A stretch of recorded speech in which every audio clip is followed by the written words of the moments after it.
SwayamPrabha. Digital India. Educated India.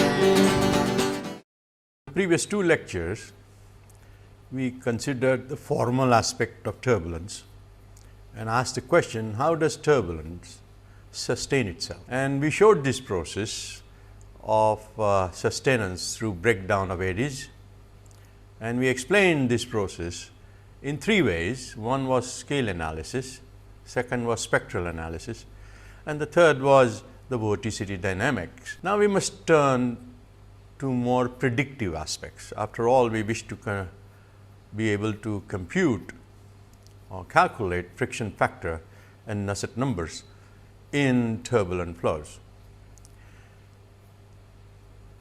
So, I am going to turn today to regions of flow close to the wall. If one analyzes experimentally, then one would find an inner layer as well as an outer layer, and there are some special features of this inner layer, which make it possible for us to determine the friction factor and Nusselt number. And I will also show how Prandtl's mixing length idea can be employed to predict velocity distribution in inner layer. So, let us turn to the main postulate. So, in our formal aspect, we dealt with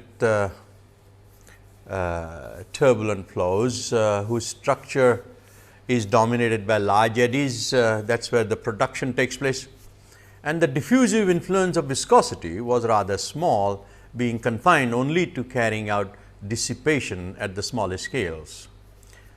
Near the wall, however, viscosity also plays its role in bringing about diffusion. And what is the size of this inner layer? Well, to begin with, let me say approximately y divided by delta in a boundary layer would be of the order of 15%, and likewise y divided by radius, where y is distance from the wall in a pipe flow, would again be of the order of 15%. So, we are talking about a fairly narrow region close to the wall, about 15%, whereas away from the wall, where diffusive influence of viscosity is very small, would be greater than 0.15. However, it is the inner region which is of great importance to us, because the greatest resistance to heat and mass transfer occurs close to the wall, where or in the region in which viscosity plays its dominant role. That is where the fluid flow is sluggish, and likewise therefore, the heat and mass transfer is also very sluggish, and therefore, we are very much interested in this inner region. Now, it is of course a very fortunate occurrence, quite an accident of nature really, that the most significant characteristics of this inner region are almost universal, and we are going to exploit this universality of the inner layer to predict friction factor and Nusselt number. So, let us ask ourselves the question, what are the characteristics of this inner layer? This is the flow against a wall, this is the free stream velocity u infinity, and this is the total boundary layer thickness delta, let us say. Then the inner layer, which as I said is about 15% of the total, itself comprises of three characteristic layers, as I have shown here. The innermost layer is often called the viscous sublayer, is almost laminar like, because that is where the effect of viscosity is so great that all fluctuations are almost killed, and you get essentially laminar flow. In reality, however, this layer is characterized by repeated but infrequent fluid bursts.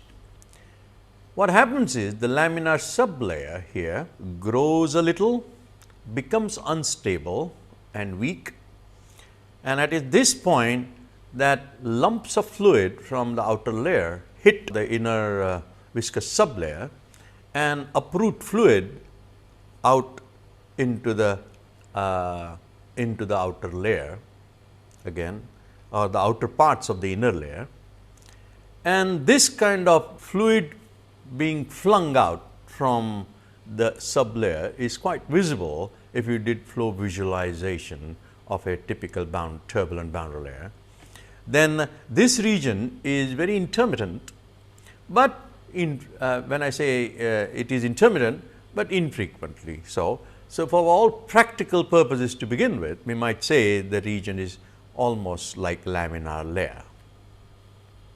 The next is the transitional layer, which we may liken to the inertial subrange that we identified during our formal aspects of turbulence, and that is called the transitional layer. Now, here both turbulent fluctuations as well as fluid viscosity both are equally dominant. And then there is the fully turbulent part of the inner layer, where essentially the flow is very much like fully turbulent flow. So, as I said, inner layer has 3 layers: in laminar sublayer, transitional layer, and the inner turbulent layer. The outer layer, of course, is definitely turbulent. So, we need not, we will take up the outer layer towards the end of this lecture, but presently we wish to concentrate on the inner layer, because it is this part of the boundary layer that really offers significant resistances to heat transfer. It is also the region in which greater part of the temperature, velocity and concentration gradients take place, whereas the outer part has more or less uniform profiles. So, it is the inner layer which is of great importance to us. Now, phenomenologically, I may postulate that the velocity parallel to the wall u would be function first of all of the fluid property, 2 properties being rho, the density, and viscosity. Of course, u must vary with distance from the wall, therefore, y is included, and tau wall would determine the shear stress at the wall, that is the velocity gradient at the wall, and therefore, because tau wall is mu du dy at y equal to 0, and therefore, shear stress is also included here. And then there are many other factors that are likely to influence the velocity profile in the inner layer. Now, what are those other factors? The other factors would be the boundary layer thickness itself could well influence the nature of the velocity profile. The pressure gradient and its variation in the x direction could also affect velocity distribution. If there is transpiration or mass transfer, then of course, Vw will also influence the velocity distribution. And finally, in heat transfer, we often in order to enhance the rate of heat transfer, particularly in gases, we often employ rough surfaces. So, even the roughness height would influence the nature of the velocity profile in this. Experimental evidence, however, shows that for a smooth impermeable surface, smooth meaning roughness height is 0, impermeable means Vw is 0, the inner layer is almost completely free of all other parameters. Now, this is very interesting that for Vw equal to 0 and for a smooth surface, the other parameters play a very minor role, and I will explain why it is so. So, for example, the independence from delta suggests that no information travels from the outer parts to the inner region. So, inner region is sort of insular region, is not really affected by what happens very far outside into the outer layers.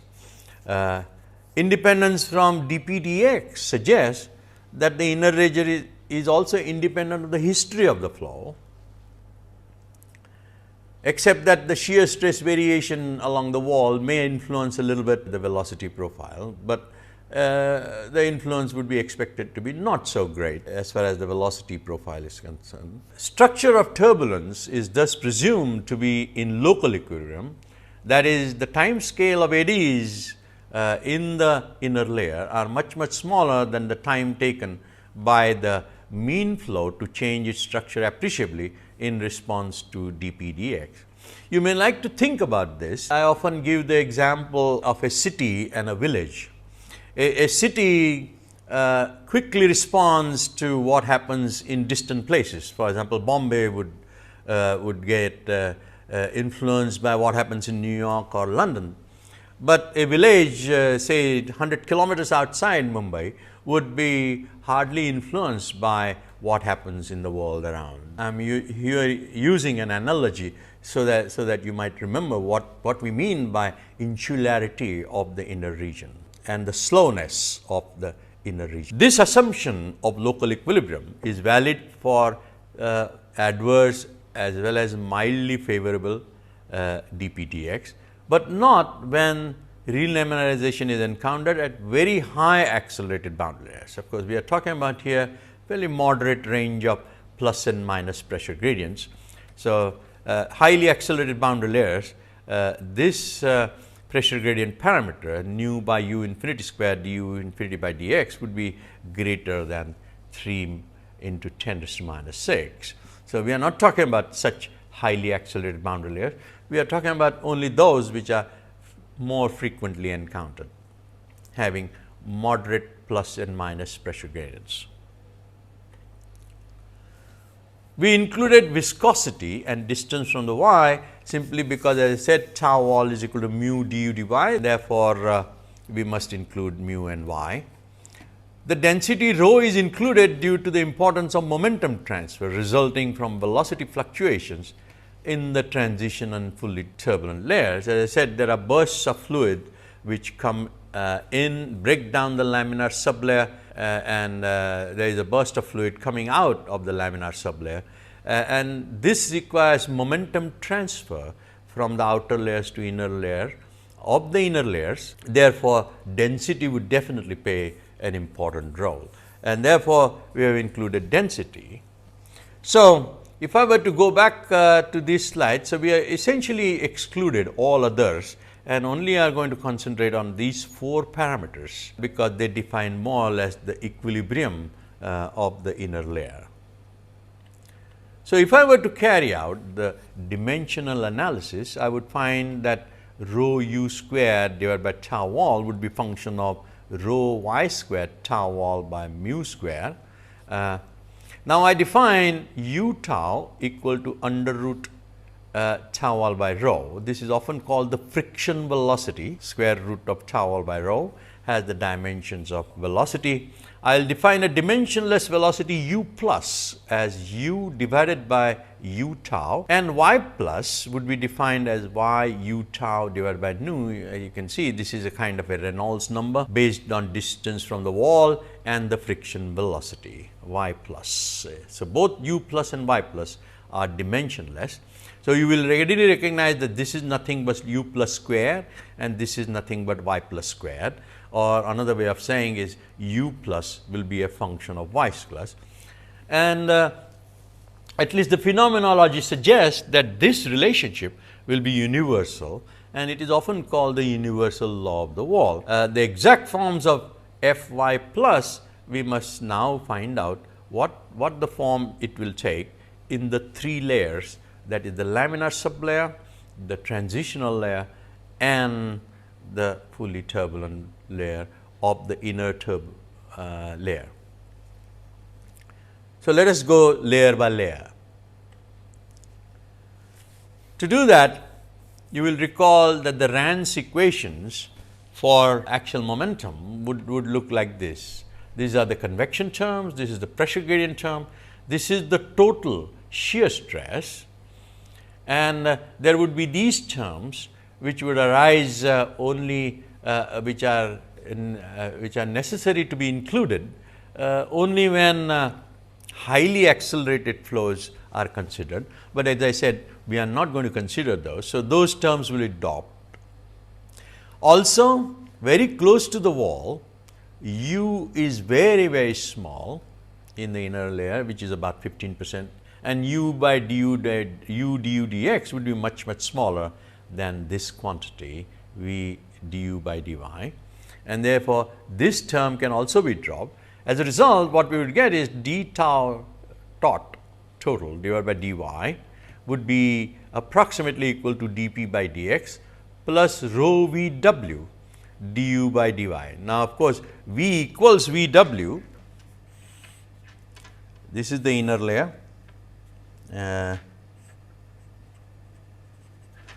v w is present only here, this is the turbulent layer,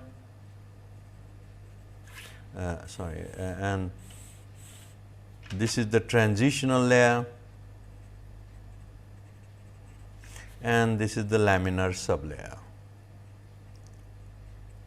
So, we say that u du by dx will be approximately 0 in all this region, and v du by dy would be approximately equal to v w du by dy.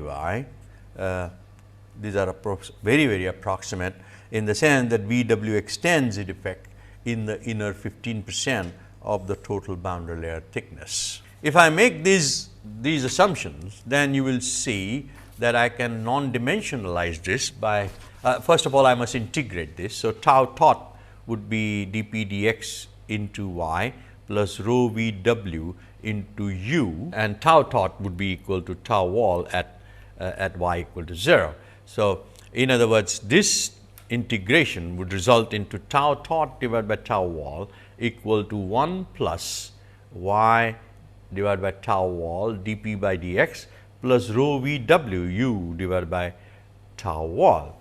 Now, you can see this is nothing but this is tau wall divided by rho here in the denominator, which is u tau square. So, I can form a v w plus, which is v w over u tau, and u over u tau will give me u plus. So, this v plus u plus, and I will define this term as p plus phi plus, in which case p plus would be defined in this fashion, nu divided by rho u tau cube dp by dx, and v w plus would be v w by u tau. These are the definitions.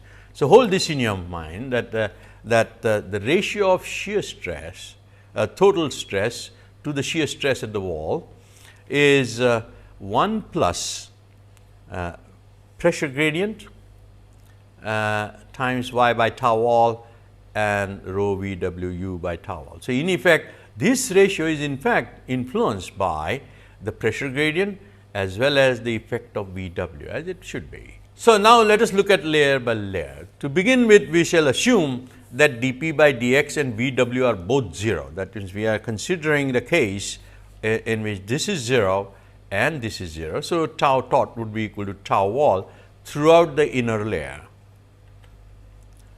and therefore, shear stress is a constant.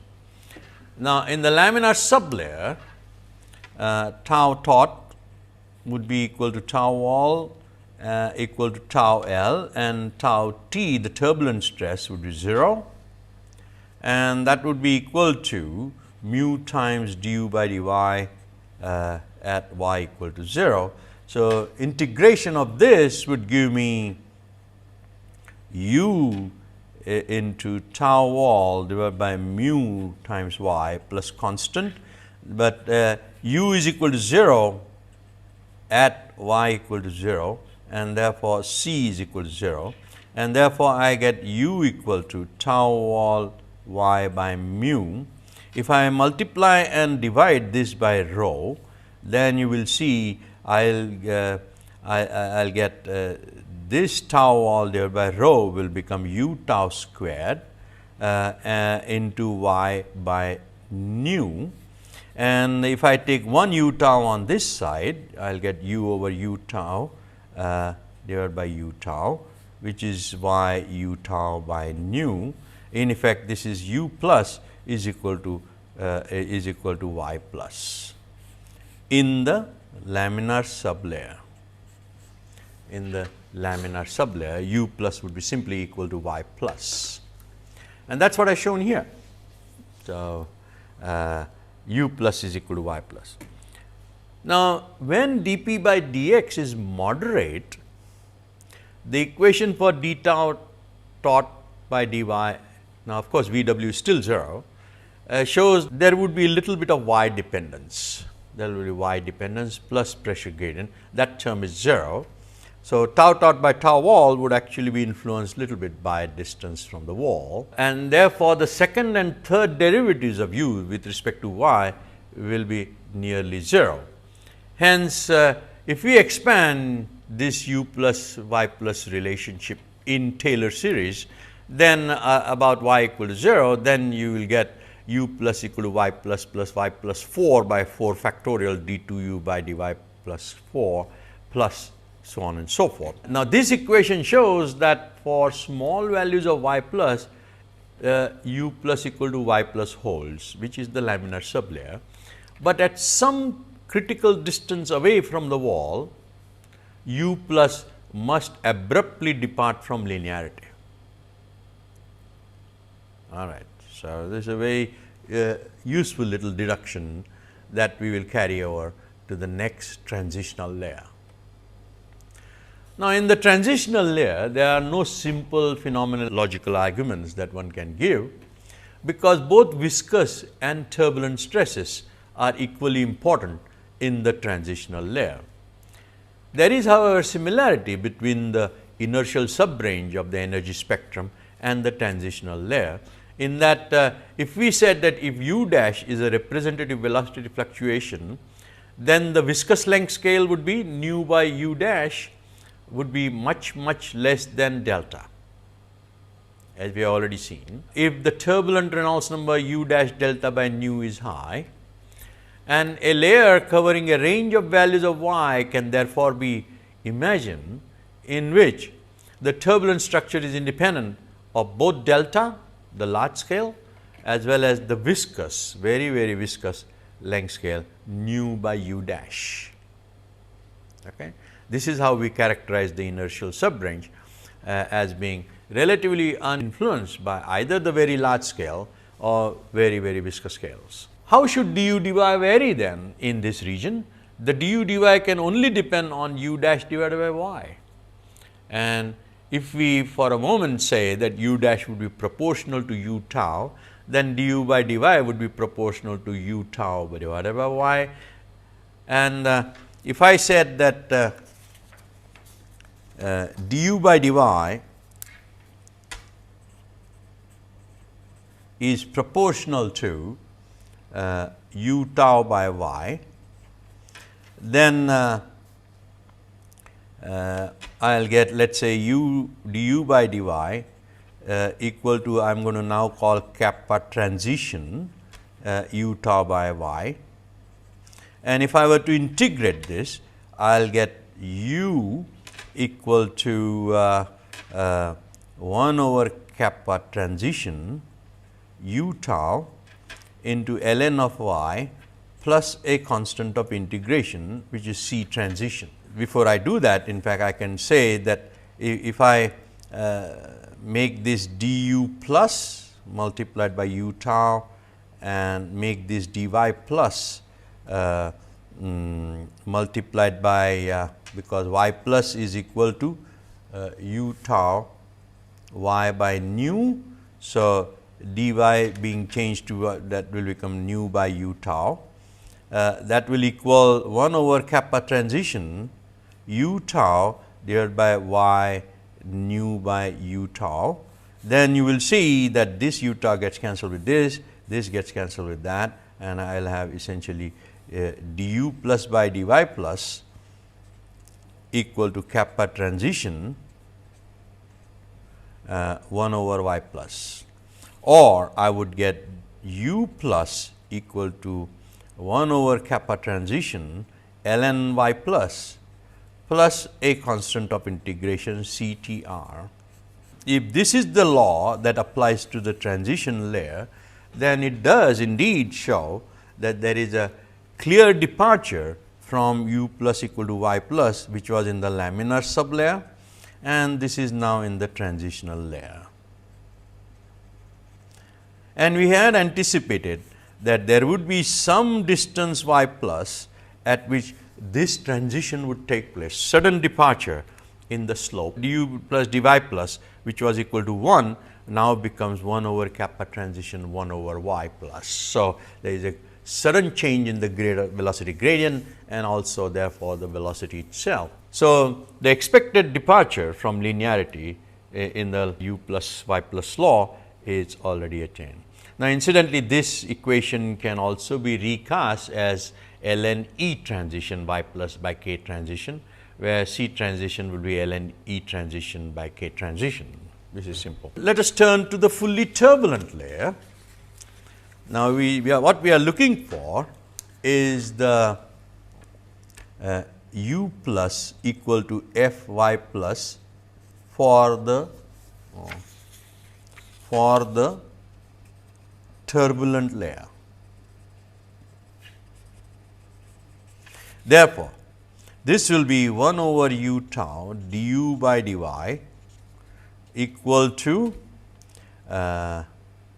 df by dy plus into dy plus by dy, or that would be equal to df by dy plus into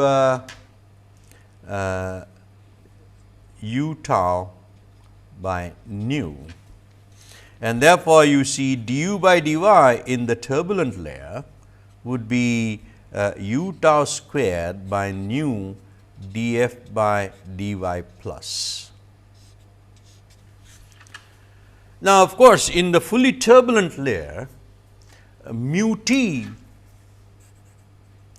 is much greater than mu. So, we do not expect nu to play any significant role in the fully turbulent part of the inner layer, and therefore, this expression must be independent of nu, and therefore, df by dy plus must be proportional to nu divided by u tau y. So, that dimensionally the two sides are correct, or this is nothing but proportional to 1 over y plus. So, and therefore, we get df du plus by dy plus as being proportional to 1 over y plus, or this again gives u plus equal to 1 over kappa ln y plus.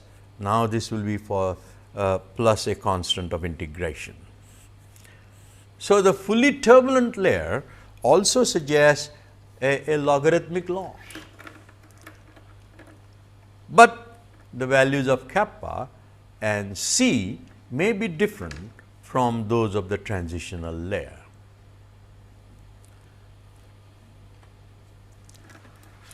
Now, let us look at the experimental data, because so far we have put up phenomenological argument. So, let us look at the experimental data in which we look at this parameter, which is the pressure gradient parameter delta 2 divided by u infinity du infinity by dx, and I am looking at three types of flows.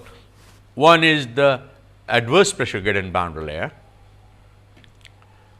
k equal to minus 1.434 into 10 to the minus 3. K equal to 0 is the zero pressure gradient boundary layer, because u infinity would be constant, and k equal to 1.44 into 10 to the minus 3, which is the favorable pressure gradient. What does this show? The experimental data are circles show zero pressure gradient boundary layer, squares show favorable pressure gradient boundary layer, and triangles show adverse pressure gradient boundary layer. Now, you can see right up to 5, 10, 30, or almost let us say up to about 100, there is a complete collapse of all experimental data on U plus versus Y plus, U plus versus Y plus, and U plus is a linear scale and Y plus is a logarithmic scale. And up to about 100, you will see that there is a complete universality irrespective of the pressure gradient. The favorable pressure gradient boundary layer data begin to depart from, let us say, somewhere around about 300. The zero pressure gradient data seem to do quite well, even up to Reynolds number of Y plus of almost 700. But the adverse pressure gradient data seem to begin to depart at about 300, and the favorable pressure gradient data seem to depart, say, at about 150 or so from the universality. So, we can say up to about 100, the velocity profile in these coordinates U plus versus Y plus is almost universal. And how does it fit? U plus equal to Y plus, it seems, is valid up to Y plus less than or equal to 5. This is what we identify. This is Y plus equal to 5 here, is identified as laminar sublayer. Then there is a change in slope, as you can see, and that is the transitional layer up to about 30, that is given by 5 ln y plus minus 3.05. This implies that 1 over kappa transition is 5, therefore, kappa transition must be 0.2, and that region extends from y to about 30, y to about 30, that we identify as the transitional layer. And U plus equal to 2.44 ln y plus plus 5.4 seems to apply for y plus greater than 30, and that we would say is the turbulent layer. So, the main observations are for k equal to 0, 0 pressure gradient boundary layer, these laws apply up to y plus equal to 700, and I have drawn these laws by the solid line that extends right till about 2000, y plus of 2000. For favorable pressure gradient, y plus of 100 seems to be the upper limit of applicability, whereas again for adverse pressure gradient, it seems to be about 300, y plus of 300. For pipe flow, which is a very mildly favorable pressure gradient, which I have not shown here.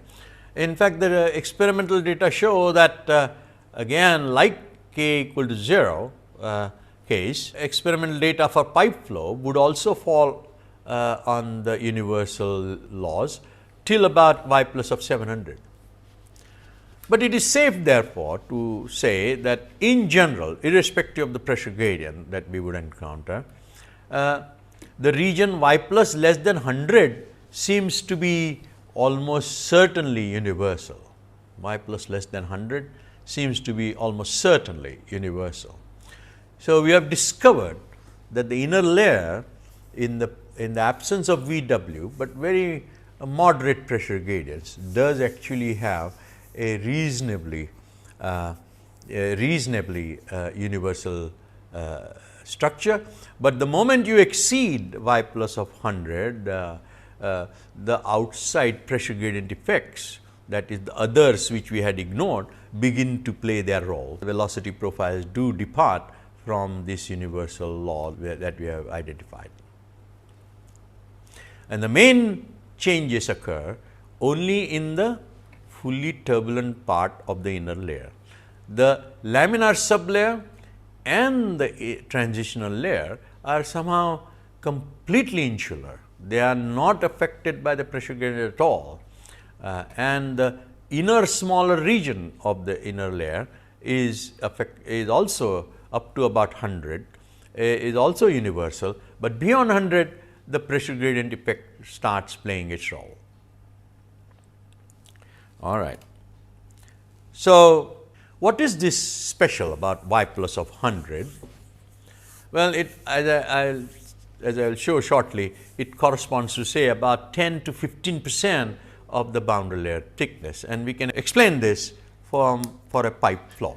So, for example, in a pipe flow, F friction factor, which is tau wall divided by rho u infinity or u bar square divided by 2 is 0.046 Reynolds raised to minus 0.2.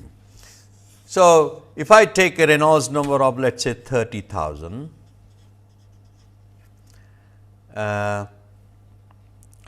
then what am I saying? This relationship actually can be shown, tau wall by rho is u tau squared divided by u bar square into 2 is equal to 0.046 into u bar into diameter divided by nu raised to minus 0.2. If I were to define here 0.46 into 2 u bar by nu into r u tau by nu into nu by u tau raised to minus 0.2, then you will see this is equal to 0.046 into this nu bar gets cancelled with this nu bar, and I have 2 times u bar by u tau into r plus raised to minus 0.2 or you will see therefore, this becomes 2 times if I take this term on this side, then you will see I get u tau by u bar raised to 1.8 2 into u tau divided by u bar raised to 1.8 is equal to 0.046 into 2 raised to minus 0.2 into r plus raised to minus 0.2. All right. And what is u bar by u tau? Well, this is the friction factor. The friction factor is actually equal to or the 2 times u tau squared by u bar square, and therefore, u tau by u bar is actually under root of f by 2. So, in other words, I get here 2 times f by 2 raised to 0.9 equal to 0.046 2 raised to 0.2 minus 0.2 into r plus raised to minus 0.2, or r plus raised to minus 0.2 would be equal to 2 raised to 1.8 divided by 0.046 into f by 2 raised to 0.9. And therefore, if I take now Reynolds number of 30,000, then I can get the value of f from our usual relationship, and therefore, I can show that r plus will be about 811. That is what I have shown here. So, r plus would be about 811, that is at the axis of the pipe from the wall, r plus would be about 811, whereas the inner layer where universality exists, y plus is about 100. So, y plus by r plus is approximately 100 by 800 at Reynolds number of 30,000. If the Reynolds number was bigger, then this could go up to 100 by 1000 even or 1200 or something like that. So, we are essentially talking about a region of the order of 12%, 15% region, which defines the inner layer. All right. And the constants that we identified as I show here, the constants are kappa transition will be 0.2, kappa for the turbulent layer from 2.44 would be 0.41 and C transition would be 5.4. Of course, likewise E transition and E of the turbulent layer will be 0.543 and 9.512. This is just another way of writing these two. The 3-layer law of course is very nice, but as we said, it has very sharp discontinuities, and what we would really like is to have continuous law of the wall. How do we do that? So, we seek now a continuous law of the wall rather than this 3-layer description, mathematical description. And to do that, what I am going to do is allow for this bursting phenomenon as well as effects of dP, dx and Bw. So, in analogy with Stokes' law for laminar shear stress tau L equal to mu du dy, we introduce a model due to Bossenesque as tau t equal to minus rho u prime b prime equal to mu t du dy. And then Prandtl suggested in analogy with how laminar viscosity is defined in rho times Lm v dash equal, and v dash was likened to Lm into du by dy, and therefore, tau t becomes rho Lm square du by dy du by dy. These issues we considered in our formal aspects as well, where v dash is the fluctuation responsible for transverse momentum transfer, and Lm is the mean eddy size in the inner layer, sort of notional mean eddy size. Note that unlike mu, turbulent viscosity mu t is a property of the flow, whereas mu is actually the property of the fluid. So, that is the difference between mu and mu t, the turbulent viscosity.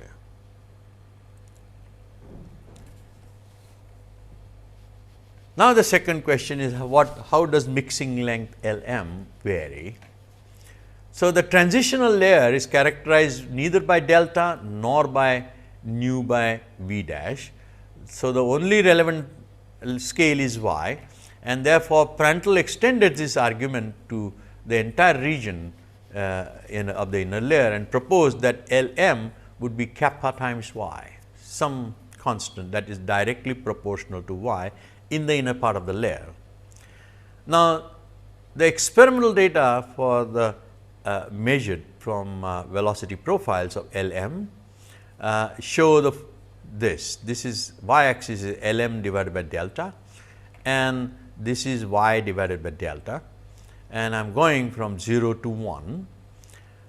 Now, experimental data do show, except for this little damping, Lm is in fact quite linear till about let us say 0.18 or 0.2, let us say. This is what we call the inner layer. But beyond that point, the Lm begins to show lots of scatter. Now, we are considering here flows in adverse pressure gradient, favorable pressure gradient, zero pressure gradient, as well as pipe flows and many other ducted flows and so on and so forth. So, this seems to be quite peculiar about mixing length, that it is nearly constant in the inner layer with it is nearly linear in the inner layer, say about up to about 20% or 15%, and then it begins to show lots of scatter about a value of 0.09. Mind you, it is somewhat difficult to accurately measure Lm in the outer layers, because du dy in this region is also very small, you see, and therefore, it becomes difficult to measure this value of Lm very accurately. Now, incidentally, the boundary layers with different pressure gradients as well as Vw, as I said, have been included. For the 0.2 to 0.9 region, the values of show a scatter about Lm by delta equal to 0.09, but for y over delta less than 0.2, Lm is nearly proportional to kappa 0.41.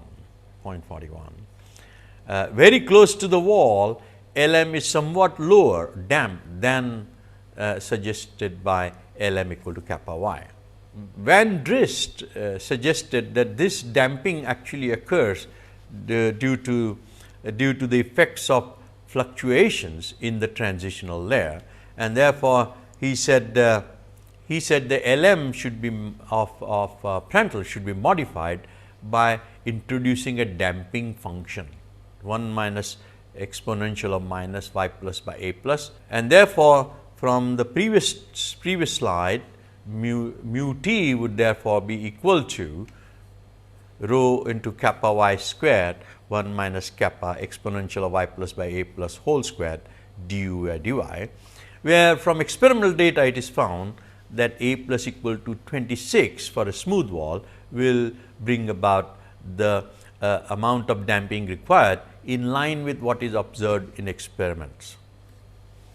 Mu t of course is 0 at the wall because y is equal to 0 there, and in regions where viscosity is influential, that is y plus less than 30, Lm is smaller than the Prandtl's mixing length. The amplitude of fluctuation decreases thus exponentially as y tends to 0, and that is what we expect in when viscosity begins to play its role in dissipation. So, in order to develop continuous law of the wall, tau taught by tau wall, which was shown earlier to be 1 plus p plus y plus and equal to v w plus u plus, now can appear in this fashion, where this mu t expression has been used to define tau taught divided by tau wall, and this is a long expression. However, if the stress ratio is assumed to be unity, then effects of P plus and V w plus can be absorbed in a suitably defined A plus. So, what we are saying is we are going to cheat on this equation. We will say let P plus be equal to 0 and V w plus be equal to 0. So, that tau taught by tau wall be equals exactly equal to 1 and would equal that relationship. But to account for effect of P plus and V w plus, we would simply tune the value of A plus here, that is the damping constant. If you take tau taught by tau wall equal to 1, we obtain du plus by dy plus as a quadratic in du plus by dy plus, and the solution is simply u plus equal to integral 0 to y plus du plus by dy plus into dy plus, and the A here is given by that damping function. So, you need numerical integration to predict u plus as a function of y plus, and that is what I have done here. Experimental data from different boundary layers with different dp dx and vw are matched with predictions by tuning A plus in each case, and Kayes and Crawford have proposed A plus to be 25 divided by A into vw plus b into all this function plus 1. We will make use of this A plus later on in actual computations of friction factor and Nusselt number, but presently just see this, that we do manage to predict the continuous law of the wall, quite well predicts the experimental data in favorable pressure gradient, adverse pressure gradient, as well as in zero pressure gradient boundary layers, up to 500, 700 in zero pressure gradient, up to 100 in favorable pressure gradient, and up to about 200 or 250 in adverse pressure gradient. And therefore, we can say that we have now found a method for calculating the universality of the inner layer in a continuous manner. This is very useful when we do friction factor and Nusselt number. Now, of course, the outer layers do not have any universality. They are big. They are significantly influenced by the pressure gradient and other effects, and therefore, but nonetheless efforts have been made to shortcut methods have been made to universalize outer layers in this fashion. These are called the velocity defect law, u infinity minus u tau equal to 1 minus cos y pi over delta. And therefore, the total velocity function is given by this, A equal to 0.55, K equal to 0.4 and C equal to 0.51. This of course applies only to zero pressure gradient boundary layer, but not in general. There are other methods for outer layers, but I will not go into that at the moment. So, in summary, I would say that we have shown that although the inner layer universality can be established for a wide variety of turbulent flows, outer layer similarity is difficult to establish.